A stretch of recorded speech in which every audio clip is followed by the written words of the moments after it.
Hello, everyone. Welcome to the third and final recording on the bones on the skeletal system. This one, we are going to focus on our lower extremity, so our pelvic girdle and legs. So as we go through this, next week, of course, is the lab exam. This lab exam will be 40 identifications and 10 multiple choice questions.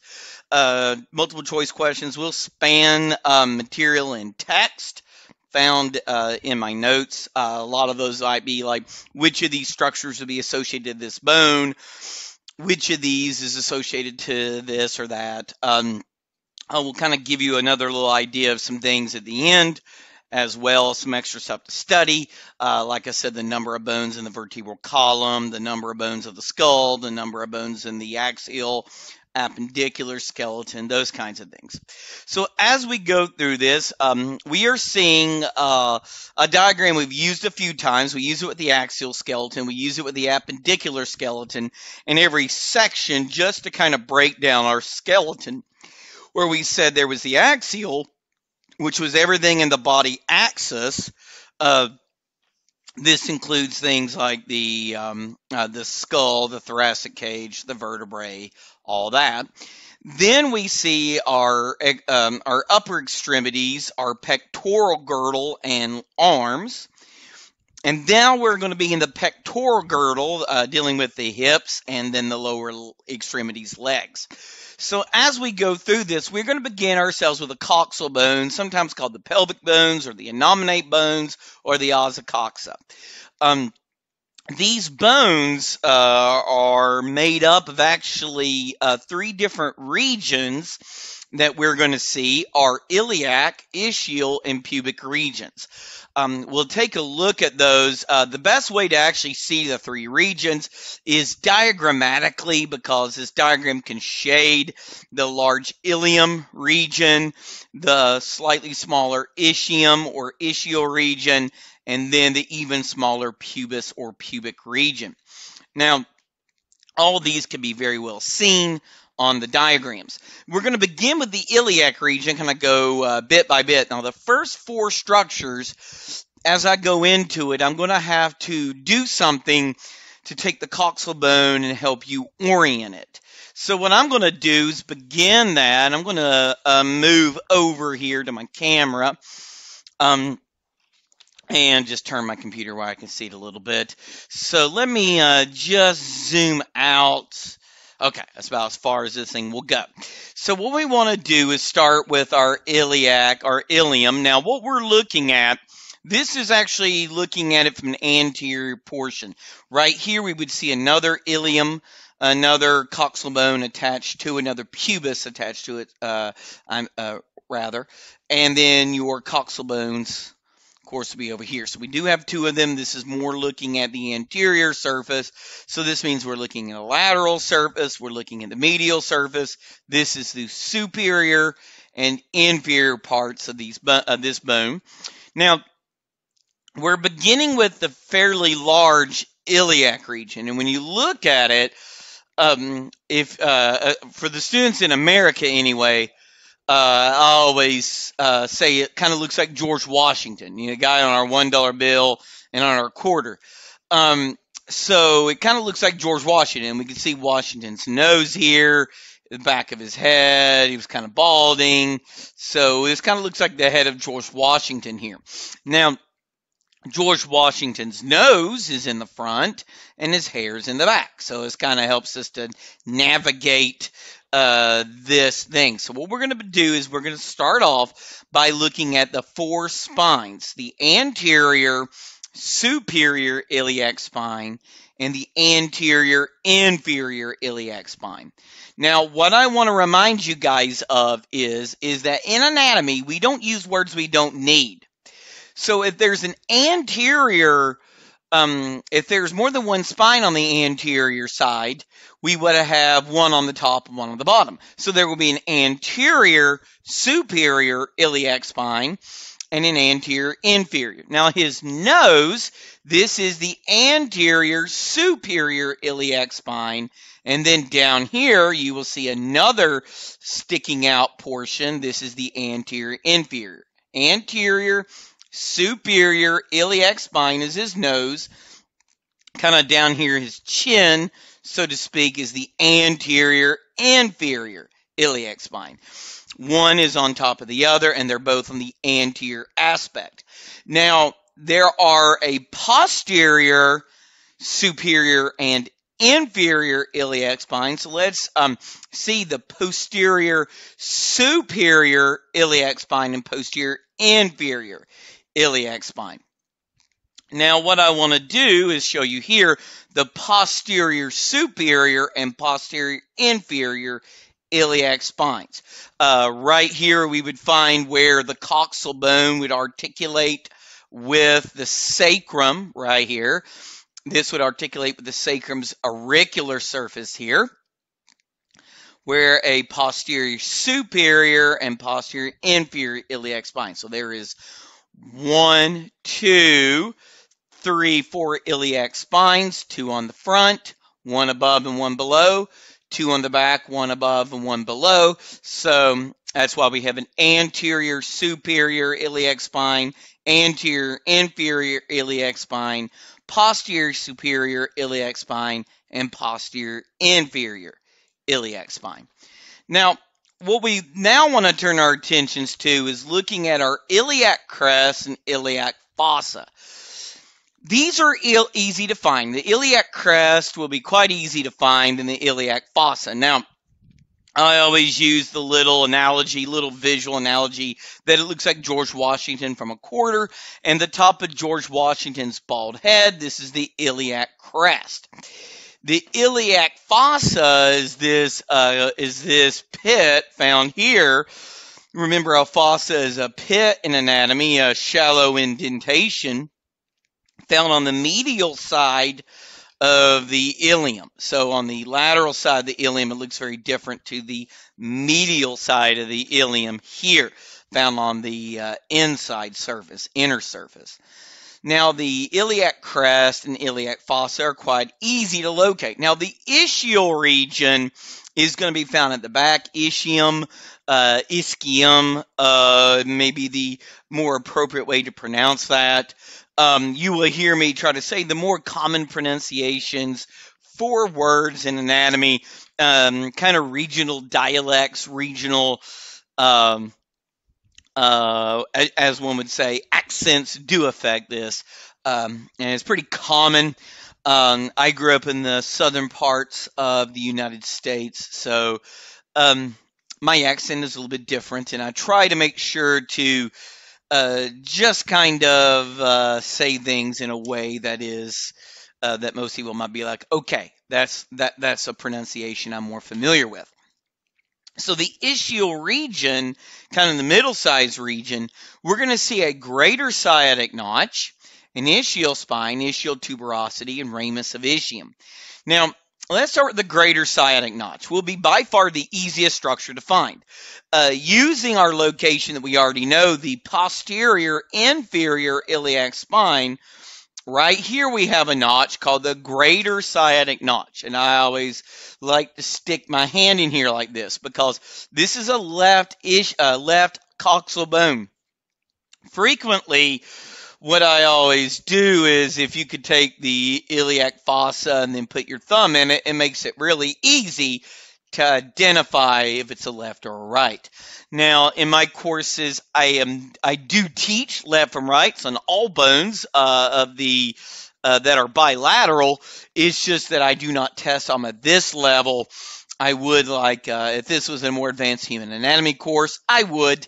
But right now, I do teach all lefts and rights in case that some of you watching are going to get tested on it and try to give little tidbits on how to remember it.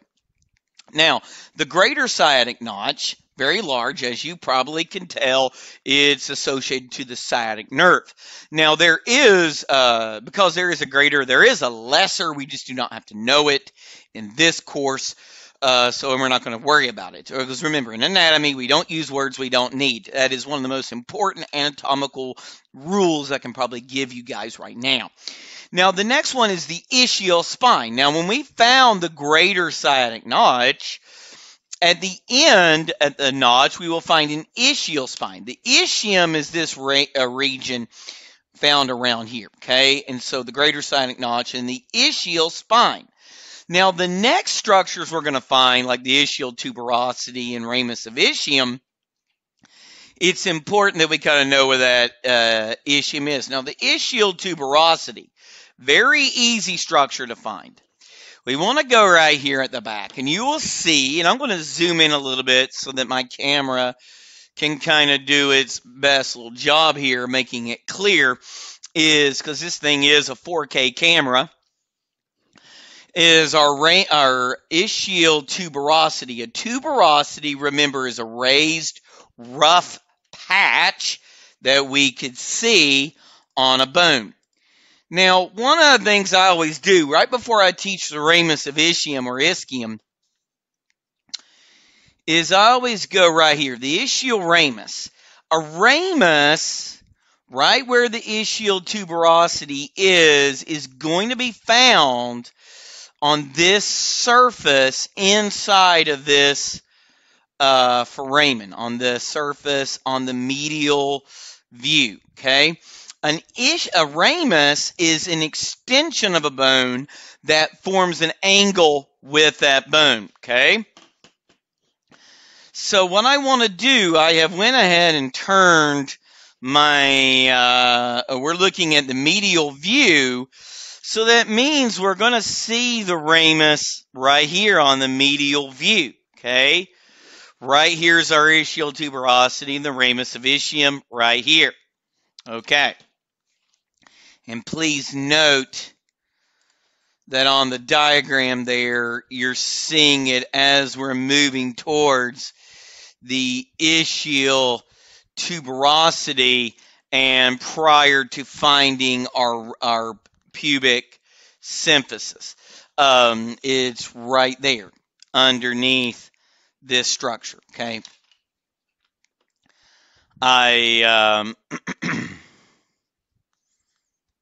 Sorry, here we go. Sorry. I want to make sure I point to it very well here. I went a little too far when I was pointing. And you can see it's an extension of a bone that forms an angle with that bone. And, sorry, I got a little bit point happy there when I was presenting. Sometimes you do that. It's a Sunday morning I'm recording. I have to do all this recording on the weekends, so sometimes I'm not fully awake yet. Okay, so, though it's like 10 o'clock, 10:30 or so. Okay, now let's turn to the pubis. And with the pubis, or pubic region, we want to look at the superior and inferior pubic ramus. Now, on these, of course, the best way, again, is to find this fairly large foramen. We're going to talk about it in a minute. Where the inferior pubic ramus forms on the lateral side, and the superior pubic ramus here forms, of course, this little angle on top, okay? And I always like to sometimes on these, because the model I'm using that I have does not depict these very well. Our inferior pubic ramus and superior pubic ramus on this model, not very well depicted. As you will notice, the inferior pubic ramus kind of wraps around that upper part there, and inferior pubic ramus forms that kind of angle.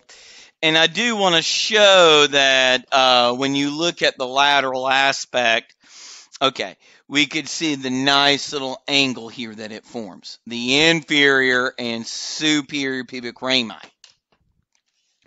Remember, on the lateral aspects, you are going to see on the lateral side the inferior pubic ramus the best. So the inferior pubic ramus here and the superior pubic ramus here. Okay. All right. Now what I want to do is turn our attention to the acetabulum. Acetabulum gets a name from acetic acid, vinegar. which acetabulum literally translates to cup of vinegar. Seen on the lateral aspect here, it is the deep socket for articulation with the head of the femur. All right, acetabulum.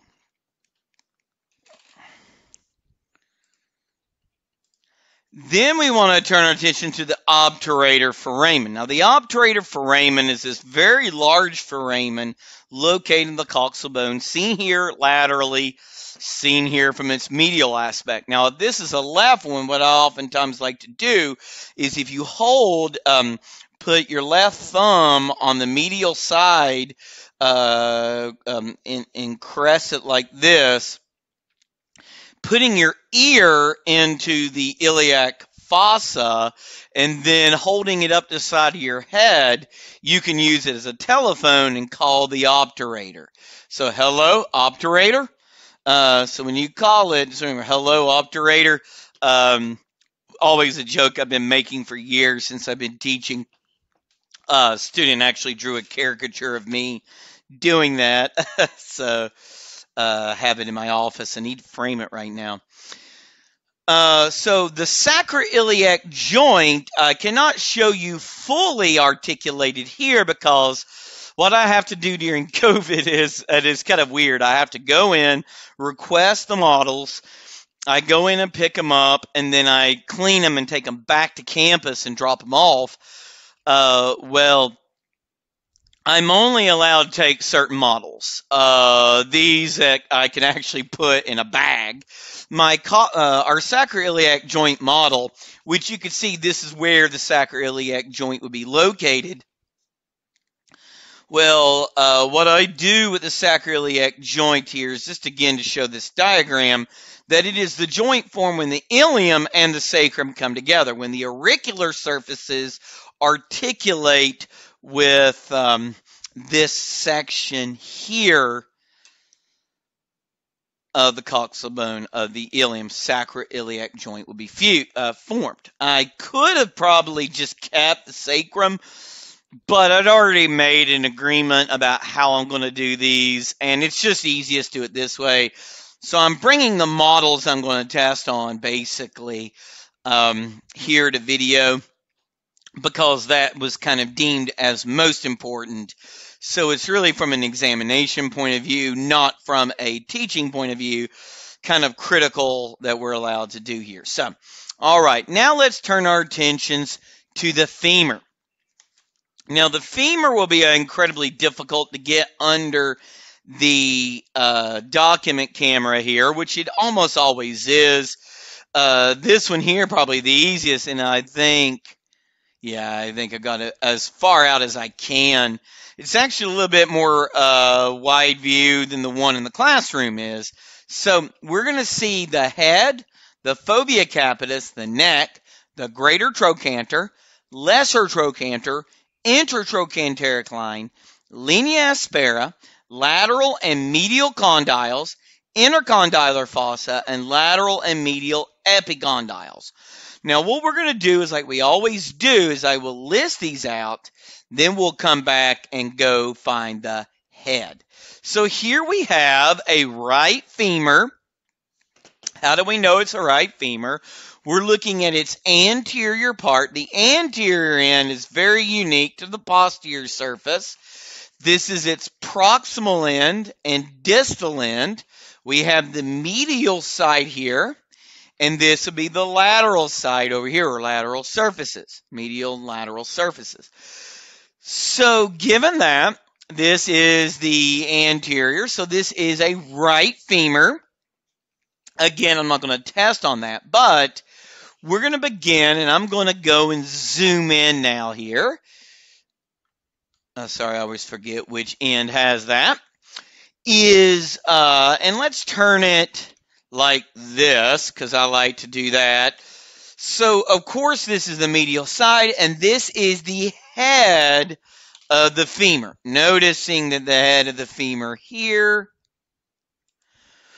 Now, next we want to talk about the fovea capitis. Now, the way I do this, this allows my students to see the text right before pointing to it. To find the fovea capitis, turn the head on its most medial aspect, and you will find this, the fovea capitis. It's actually an attachment point for a ligament you're going to learn about in lecture called the ligamentum teres or ligament of femoral head that you'll learn about in the hip joint in lecture. All right, let's turn our attentions back here again. Now let's find the neck. The neck is the thing that holds the head up. Remember, your neck holds your head up. So if here's the head is attached to your neck. This is a very common place for a fracture for elderly people to happen, where they get damage to the blood vessels that supply the neck with nutrient, so then it dies. And generally, bone is kept as a very sterile material, unless you have something like osteomyelitis, where it spreads throughout the Volkmann's canals or perpendicular canals and the canaliculi into the osteons, into the central canals, things like that. And through those areas, these infections can spread. But normally, if it just dies off, it kind of turns to chalk in a condition called avascular necrosis. And it will break, and this is why grandma actually breaks her hip, then she falls. Always like to kind of mention that, a clinical bit there. Now, there will be a greater and lesser trochanter. Now, on this model, the greater trochanter is seen here most laterally. Now, I'm going to turn it so you can see the greater trochanter in all its glory. It is the most lateral surface. And then the lesser trochanter, a little bit on the more medial aspect, is the lesser trochanter. And you can see this is definitely far more small than this guy is. So greater trochanter, lesser trochanter. There should be a line, but not visible on this model, called the intertrochanteric line. Not visible on this model. Again, I'm only allowed to pick one model out. This was a model I was able to get. So this is what that I had to take. It's just weird the way things are working during COVID. So anyway, the intertrochanteric line, not really visible on here. Let me show you. You will see intertrochanteric line on the anterior surface going from the lesser, not on the back. This is the posterior surface, as you can see. That is a structure we don't actually learn. We do learn intertrochanteric line, and I need to kind of remove like intertrochanteric crest. Now, let's find the linea aspera. How do we find the linea aspera? First thing I'm going to do is I'm going to zoom out. I'm going to take this and turn it to the posterior surface, so we know we're on the posterior surface. This is kind of the posterior surface reference point I'm giving. And there's a line at the back here formed when muscles of your hamstring muscles attach on either side, forms a line called the linea aspera. Linea aspera. Literally means rough line. Literally means rough line. So it's a rough line. Linea aspera. All right. Now we see our lateral and medial condylar and intercondylar fossa. So we are on the posterior surface. We're going to move towards the distal end now. And actually what I'm going to do here is I am going to give the intercondylar fossa because we have two condyles here. Now, to find the medial and lateral condyle, we want to first turn our attention that the head is on the medial side of a bone. The head of all the appendicular bones is on the medial side, or at least the femur and the humerus. So this is on the lateral side, the greater trochanter. So what we want to do is now turn our attentions down here is our medial condyle and our lateral condyle. Medial and lateral condyle. Medial condyle is on the side of the head of the femur, where the lateral condyle is on the other side with an intercondylar fossa, the pit located between the two of them. Now, because we know the medial and lateral condyle, we can now find the lateral and medial epicondyles on each side. Note that this is the medial medial condyle, so the medial epicondyle is upon the condyle. It's this bump here on the medial side of your knee. And then this is the lateral condyle, so this bump over here is the lateral epicondyle. And if one of these days I'm going to bring some black backing here, if I have to keep doing this for an extended period of time, because basically I just was not set up to do this initially. I mean, I've got myself a nice recording studio now, but there are some things that I would like to have. That's on my wish list for here. I actually have it for the classrooms, just not here. All right, so the medial and lateral epicondyle, or lateral medial epicondyle. So that gets the femur done. So the next thing I want to show you guys, and we're going to discuss, is the patella. Now, the patella itself, we're not going to discuss a left and right patella, but we'll need to know a patella, the base and the apex of the patella. So here we have a patella. Let me now zoom in on it a little bit and focus there. And the patella here, the anterior aspect of it, actually the base is superior on the top and the pointy end, the apex, is at the bottom. So base and apex of the patella. Now we're not going to discuss left and right patellas. There's some things you'll need to know that you don't know yet to do that. Ligament attachment, etc. All right. Now what we're going to do is turn our attentions to the lower part of the leg and look at the tibia and the fibula. Now, first things I always like to do when I do a bone like the tibia, now mine here is I've actually got a right tibia here. So let me show you guys the tibia that I have. My tibia is a right. I'll tell you how I know it's a right in a little while. Right now, this is the proximal end. This is the distal end. This is the anterior surface, and this is the posterior surface. Now, how do I know this is left or right? We're going to say that this little thing here is on the medial side. We'll talk about it momentarily, but it's on the medial side, making this lateral, making this a right tibia. This is your tibia.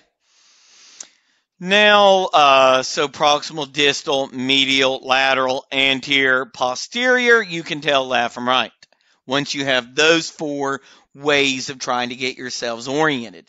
Now, the first structure we're going to look at is the lateral and medial condyles. Now, again, we're just going to say this is the medial structure, okay?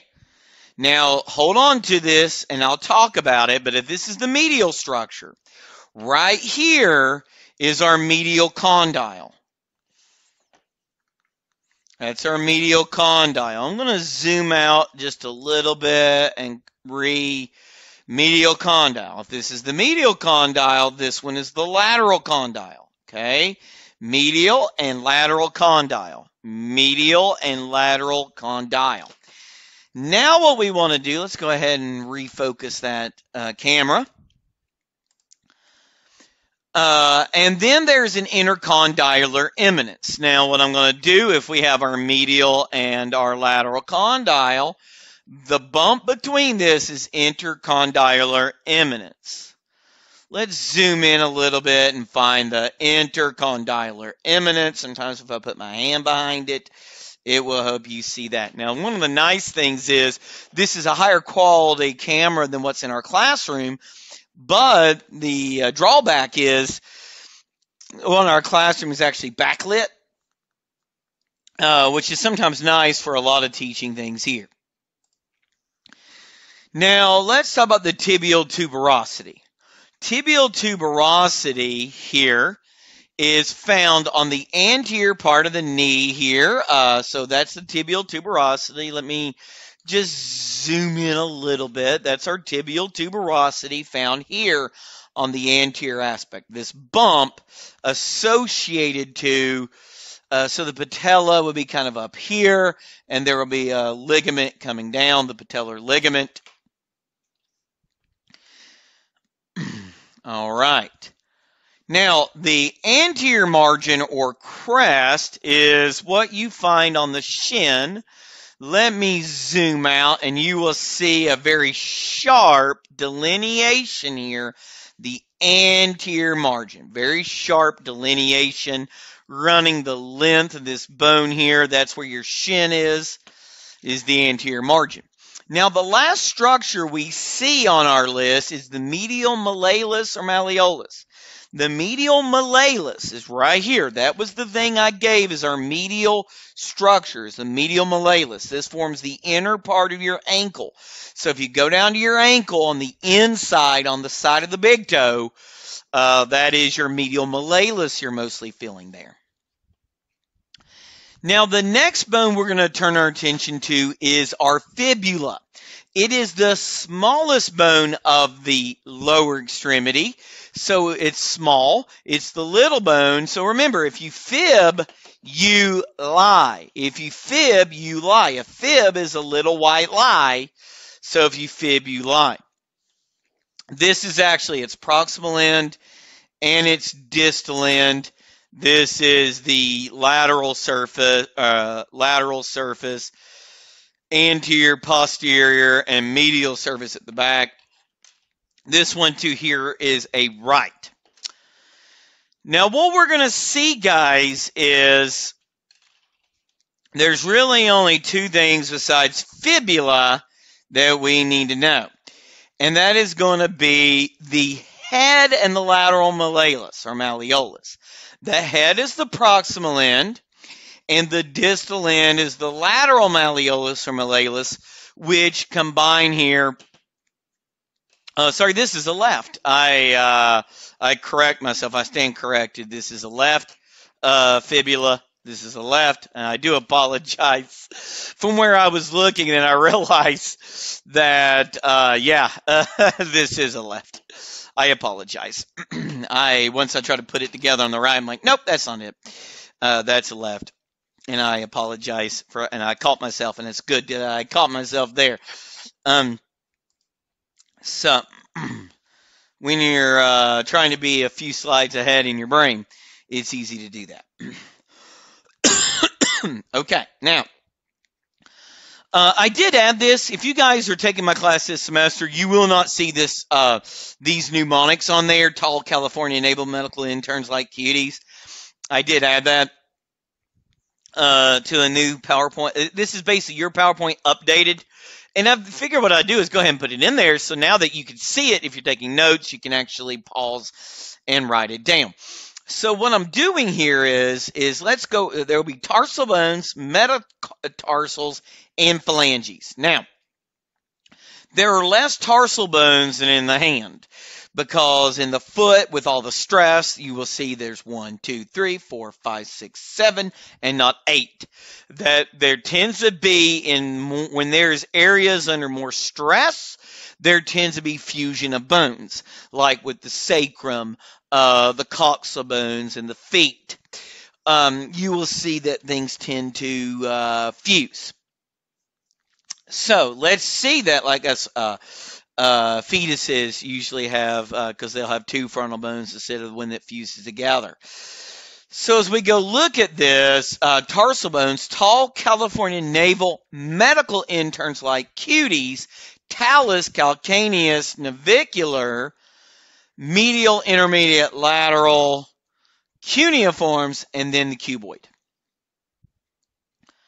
So let me help you guys see. Now this one is a left foot. This is a this is a right foot. Sorry, I said left foot. I had my hands covering the calcaneus and the big toe for a second there. This is a right foot. I apologize. How do we know? Is the big toe's medial? The little toe is lateral.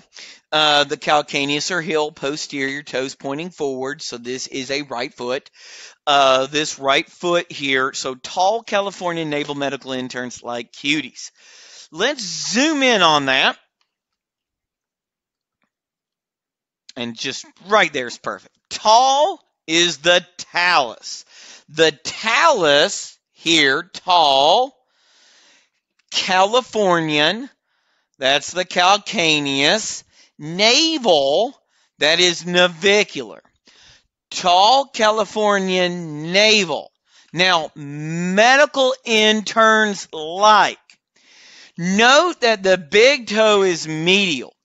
So there are 3 bones here in front of the navicular. 1, 2, 3, medial to lateral. Medial, intermediate, and lateral cuneiforms. So, tall Californian naval medical interns like cuties cuboid. Tall Californian naval medical interns like cuties. Talus, calcaneus. Navicular, medial, intermediate, and lateral cuneiforms, and the cuboid bone. Now, the rest of these that we're going to see are your metatarsals, which there are 5. There are 5 metatarsals. 1, 2, 3, 4, 5. These guys in the middle tend to break very easily. Osteoporosis patients tend to, especially in the middles here, especially these two, tend to have fractures, very common in the foot here. These are the most easily broken, especially with osteoporosis patients. Now, just like in the hands, the feet bones, the toes, are called phalanges. But there are only 14 again. Now, why is that? Well, the big toe, digit 1, which is also called the hallux, has 1, 2 bones, a proximal and a distal phalanx, where the rest of the toes have 1, 2, 3 bones, a proximal, middle, and distal phalanx. So that puts 14 here because, well, 3 times 5 is 15, but one's missing because the big toe and the thumb all have missing bone. All right. And that finishes off our bones. So what I've done is made sure to record every bone, go through every structure here. There are blank things found on D2L. Practice with those. That is going to be the pictures I use for the exams. Basically, what I'm doing, and I'll go ahead and give you a glimpse. I have not labeled this. This is an unlabeled version of the images I'm using for the exam. I've actually got to copy some more here. I'm finishing off your exam with this.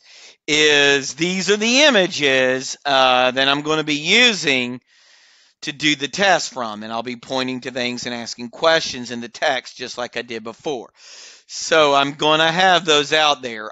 Do study any of the stuff you find here. Like I might say, how many phalanges are there? How many bones are there at the phalanges per foot? I mean, I've asked stuff like that before. I'm like, which of these is found on the femur? Which of these is found on the humerus? Which of these is a region of the coxal bones? Those kinds of questions. Which of these carpal bones are found in the distal row? One of the things you're absolutely going to see, though, is things like how many bones are in this part, like how many bones are in the pectoral girdle and arms, how many bones in the appendicular skeleton. Absolutely are going to see, and again, this is supposed to be vertebrosternal. Let me cut that one more time and actually save it where that should be. There we go. Save. Okay. This is actually on my notes, and I've always, it's like, I must have saved it. But how many of each ribs are there? Things like that, okay? You will be seeing those kinds of questions. How many of different vertebrae are there? I've asked questions like, which of these is a name for the, like, Which of these is one of the auditory ossicles? Things like that. I always ask, like, bones of the eye orbit. So study those kinds of things, okay? How many bones are in the face? How many bones are in the skull? Cranial bones. How many cranial bones? How many skull bones? How many axial? How many appendicular? So here you could see the cranial bones. Does our notes, I'm trying to remember if our structure sheets actually went and did those. Maybe they don't. And if they don't, I'm going to go double check them myself, make sure I put these kinds of things in there. I'm always working on them, and you could say I even put a new thing on there for you guys for the future. I always like to change up what I'm doing. Guys, this does conclude it. So this one here, so the week after you guys watch this is the bones test, the midterm. And it is just the bones. So with that, if you do have questions, please contact me.